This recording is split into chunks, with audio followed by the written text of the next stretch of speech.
I have a hard word for you today, a hard word from the prophet Isaiah. There is reason to despair, to adopt nihilism, extreme cynicism, reason to scorn, reason to believe it's all meaningless, that there is no purpose. More than that, there is evidence, hard scientific evidence, that the world is in a dire way, that God's world is in peril, that humans are ruining it, destroying ecosystems, endangering and diminishing species and habitats. There's more.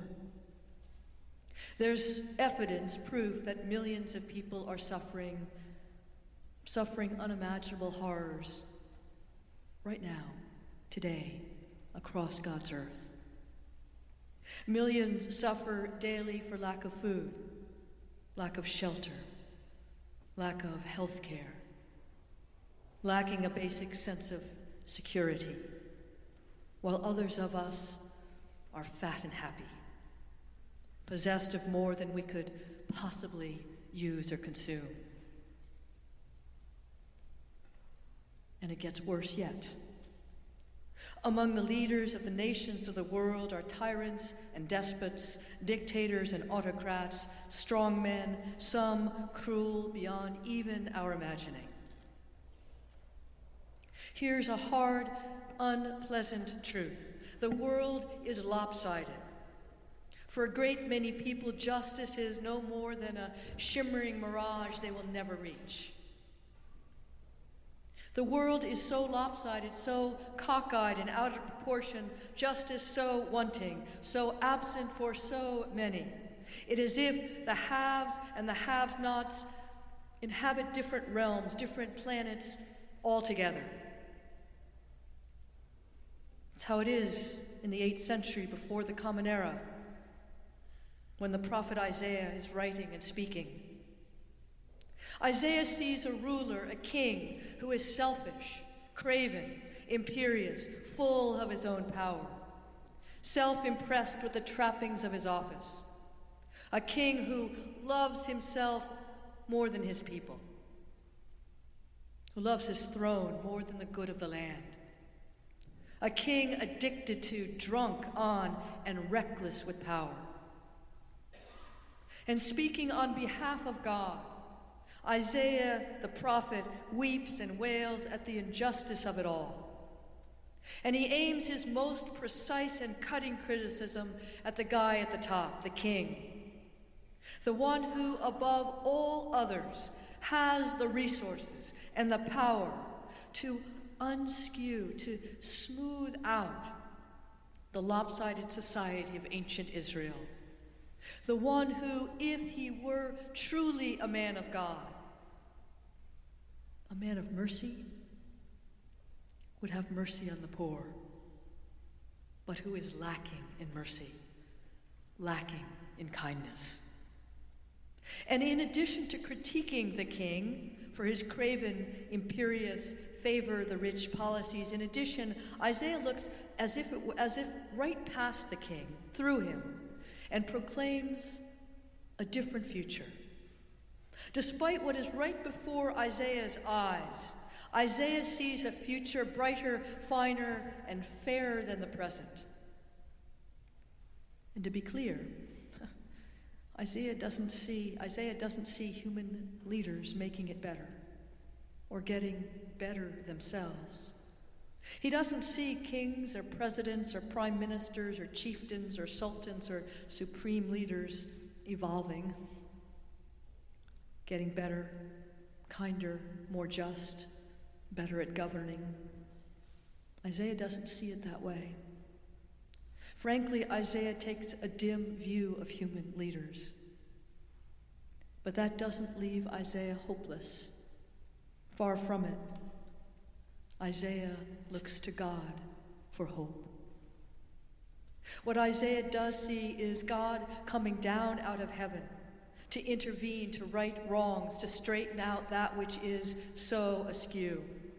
Isaiah prophesies that it will take nothing less than a God-ordained leader, a leader around whose shoulders is wrapped a mantle of righteousness, on whose head is a crown of thorns, whose scepter is kindness, who, quoting Isaiah, with righteousness judges the poor and decides with equity for the meek of the earth. Isaiah proclaims that this leader will emerge as a king of peace, whose reign will be one of peace and righteousness for all the land and all the people. And what's more, in Isaiah's vision, the entire creation partakes up and participates in this peaceful, righteous, and just reign. Wolf and lamb, calf and lion, adder and infant, mountain and ocean. And embedded in this oracle, this prophecy of what shall be, is this most marvelous image. God, speaking in the first person, God proclaims, "They will not hurt or destroy in all my holy mountain, for the earth shall be full of the knowledge of the Lord as the waters cover the sea." Now, church, you might read this oracle, this prophecy from the mouth of the prophet and say, balderdash, twaddle, idiocy. You might say Isaiah is a fantasist, a deluded romantic. Such a realm as Isaiah's peaceable kingdom is a fairy tale and nothing more. You might, you could. No one would fault you for it. You could proclaim yourself a cynic or a nihilist or even just a realist and declare that Isaiah, he's a lunatic. There's nothing to be done about this old wreck of a world or about the tyrants who strut and hurt and destroy. You could. Or you could say to yourself, I'm with Isaiah.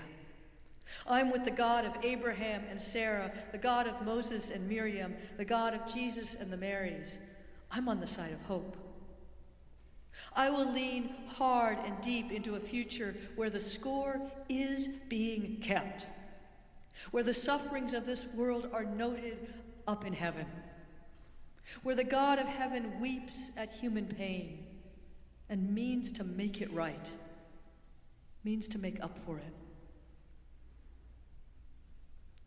See, what Isaiah offers is a critique of the tyrant. And it's not just any critique, it's God's critique. It's divine critique of the tyrant. Isaiah lets down from heaven a divine plumb line by which to measure potentates and kings, presidents and prime ministers, a plumb line that measures their leadership, not by how much power they have, but by their commitment to justice. Isaiah's vision proclaimed in our sacred texts. Isaiah, this large and lovely prophet whose image is framed in stained glass in churches and synagogues the world over and back there in the corner.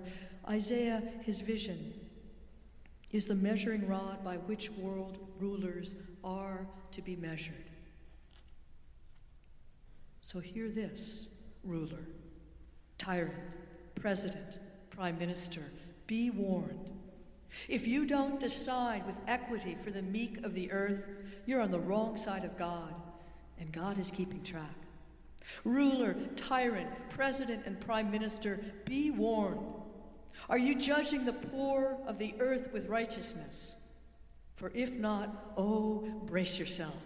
Prepare, for there will be an accounting. One of the reasons Christianity was so popular with enslaved persons in the early centuries of this country, one of the reasons Christianity is so popular today with the poor all around the earth, is that it promises the enslaved person, the person who suffers injustice, the oppressed, the parents whose babies are hungry and starving. It promises them a reckoning.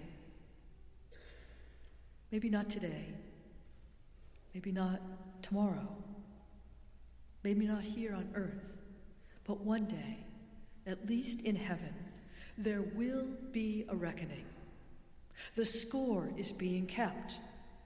Your sufferings are wept over, seen and regretted more than you can know. Your suffering is known and felt in heaven. Your oppressors, too, are being judged. If you are that parent who has not the wherewithal to feed or clothe or shelter or protect your child, this God, Isaiah's God, our God, this God who is keeping the score, whose eye is on the sparrow, amen? And the polar bear, and the refugee, and the prisoner. This God is the difference between despair and hope, between desolate misery and some measure of consolation. And this is a gift of Judaism and Christianity to this world. God knows there's reason to despair, and no one can blame you for being a cynic or a skeptic or a nihilist, or even just a realist. But as for me, I choose Isaiah every time. I choose the God of Abraham and Sarah, of Moses and Miriam, of Jesus and the Marys. As for me, I'm with God. I choose hope.